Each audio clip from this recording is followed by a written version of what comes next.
Select the vertical bracing object. Define the properties and the type of bracing.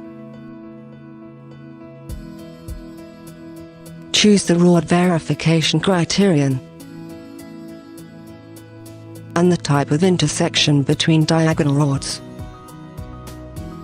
Within an area surrounded by structural elements,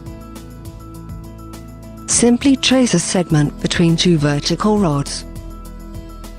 In the same way, insert non-vertical bracings.